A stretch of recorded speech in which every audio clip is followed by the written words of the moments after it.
Boa noite a todos os presentes.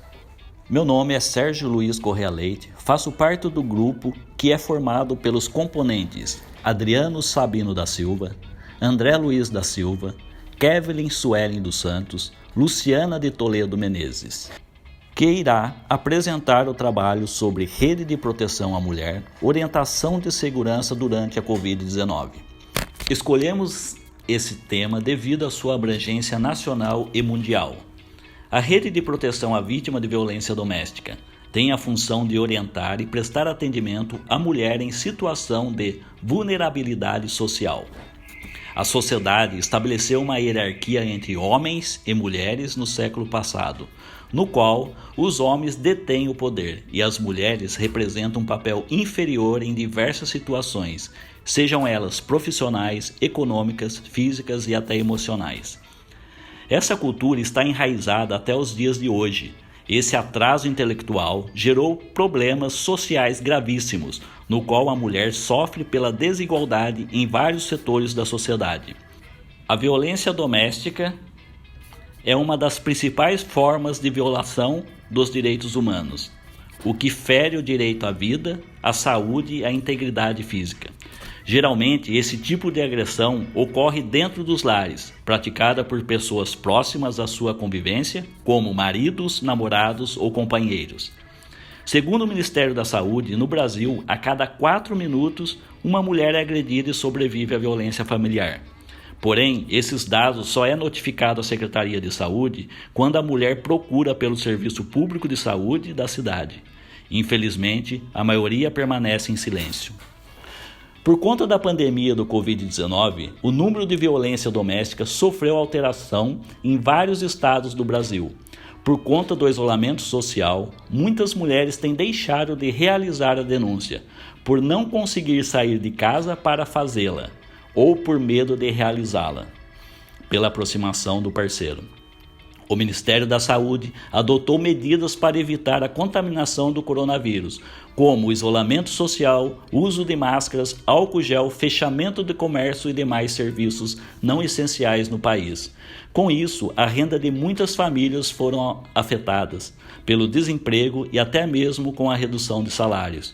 E o auxílio emergencial oferecido pelo governo não é suficiente para manter o padrão familiar.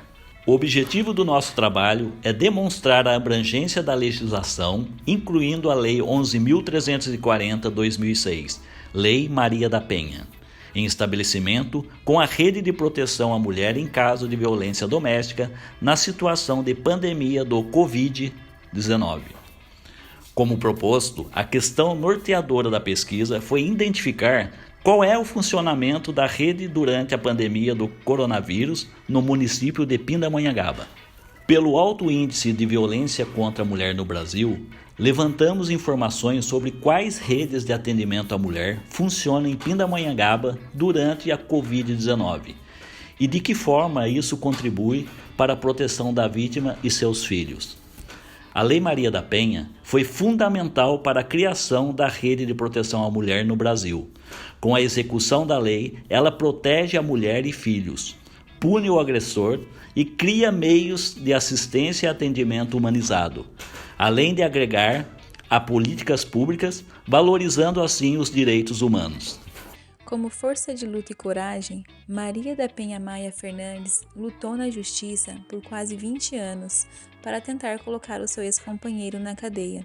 Foi um processo longo e de muita luta, que serviu de exemplo e força às outras mulheres, a partir da promulgação da então Lei Maria da Penha. A Lei 11.340, sancionada em 2006, criou um mecanismo para a proteção e prevenção de violência doméstica, em conformidade com a Constituição Federal, artigo 226, parágrafo 8º. A Lei Maria da Penha também traz medidas protetivas de urgências, que são apresentadas no artigo 23 e 24, para a proteção das vítimas de violência. O juiz poderá aplicar de forma imediata ao agressor as seguintes medidas: suspensão ou restrição do porte de arma, afastamento do lar, proibição de determinadas condutas, entre elas aproximação física, contato ou visita à vítima. A Lei 13.104 de 2015, a Lei do Feminicídio, foi criada com o objetivo de punir de forma qualificada o homicídio contra a mulher. Nasceu decorrente da necessidade dessa diferenciação ao homicídio comum, pois os números de assassinatos contra a mulher vêm crescendo de modo acelerado. A punição ela parte de 12 anos de reclusão em regime fechado, o que pode aumentar se praticado durante a gestação ou nos 3 primeiros meses posteriores ao parto da vítima. O aumento da penalidade se agrava se for cometido contra menor de 14 anos ou maior de 60 anos, portadores de deficiência ou na presença de descendente ou ascendente da vítima. Segundo dados que foram coletados nos órgãos de segurança dos estados brasileiros, durante a pandemia da Covid-19, o número de casos de violência doméstica aumentaram nos estados do Acre, Maranhão e Mato Grosso. Em contrapartida, o número de denúncias diminuíram apenas em 3 estados, Rio de Janeiro, Espírito Santo e Minas Gerais, evidenciando que, ao mesmo tempo em que as mulheres estão mais vulneráveis durante a crise sanitária, têm mais dificuldades para formalizar queixa contra seus agressores. Quando se trata de violência doméstica, logo se associa ao sexo feminino. O perfil das vítimas são mulheres mais vulneráveis, donas de casa, aquelas que dependem financeiramente do parceiro, com filhos, autoestima baixa, que muitas vezes não conseguem uma vida própria e independente. Sofrem abusos físicos e psicológicos, sendo ameaçadas de diversas formas. Em alguns casos, se sentem sozinhas e sem apoio. Fora a violência do âmbito doméstico, as mulheres em geral sofrem também com assédio nas ruas e transportes públicos.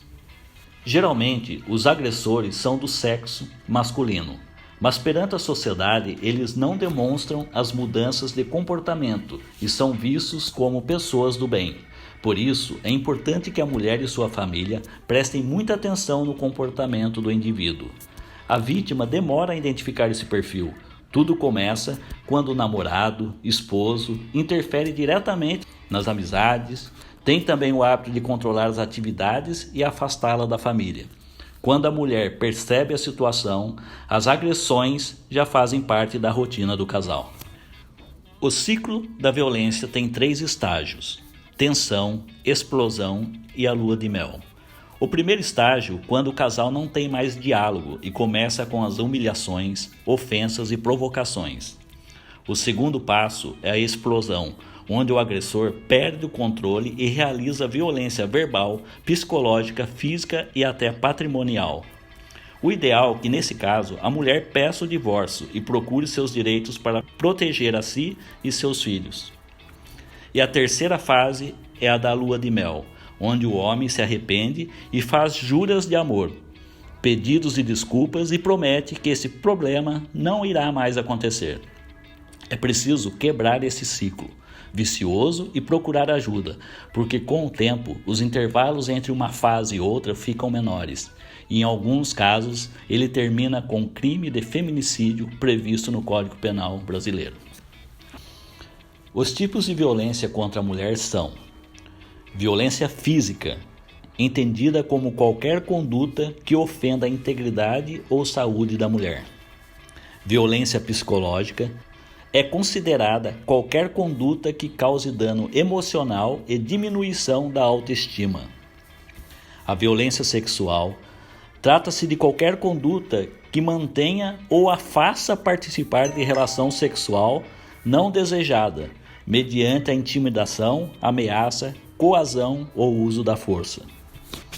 Violência patrimonial, entendida como qualquer conduta que configure retenção, subtração, destruição parcial ou total de seus bens.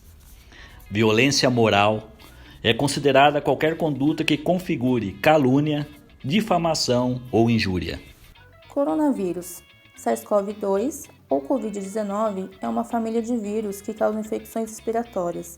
O quadro clínico do paciente pode variar desde infecções assintomáticas a quadros respiratórios graves.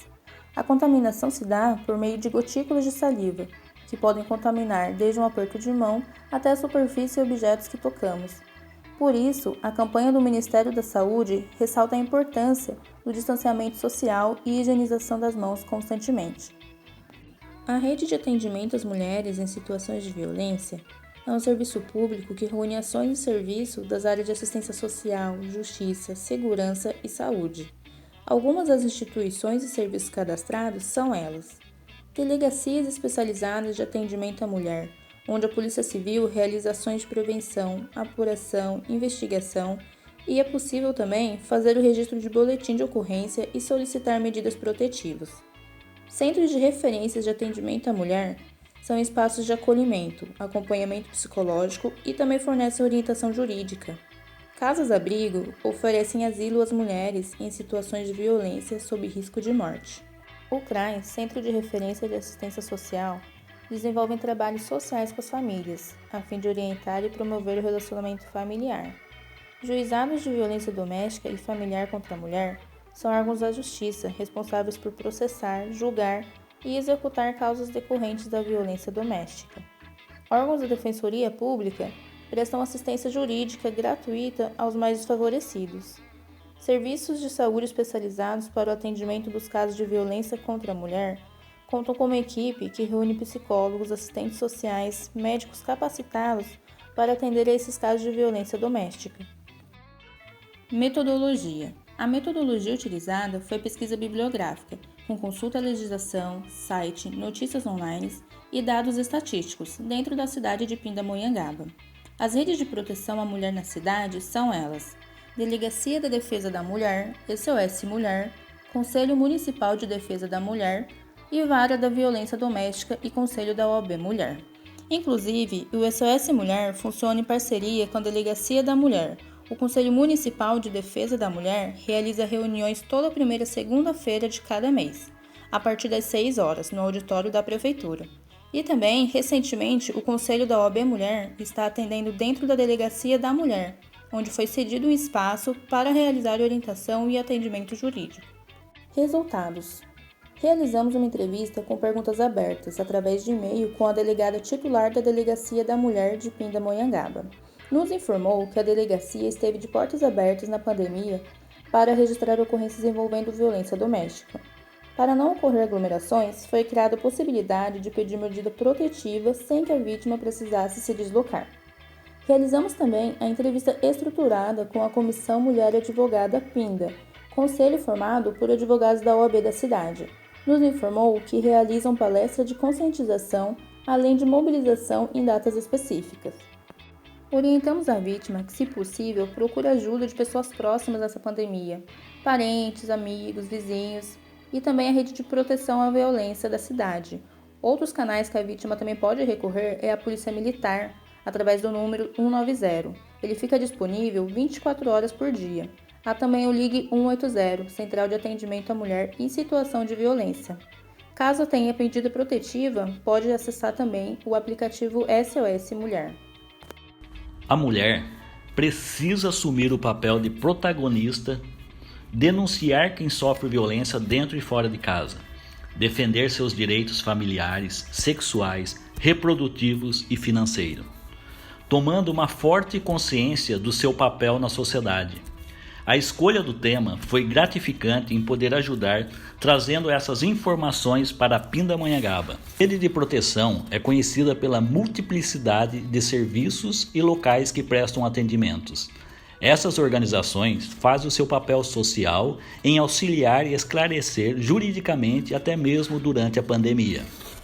Pindamonhangaba, de acordo com o Instituto Brasileiro de Geografia e Estatísticas, possui uma população estimada de 168.328 mil habitantes, sendo que 51% são mulheres, e ainda não possui um centro de acolhimento às vítimas de violência doméstica. Caso precise, elas são atendidas em outros municípios e o endereço é mantido em sigilo para proteção. A evolução da rede de atendimento à mulher vítima de violência no Brasil só foi possível depois das negociações do Pacto Nacional dos Estados e Municípios, junto à Secretaria de Políticas para as Mulheres, que disponibiliza recursos para serviços especializados.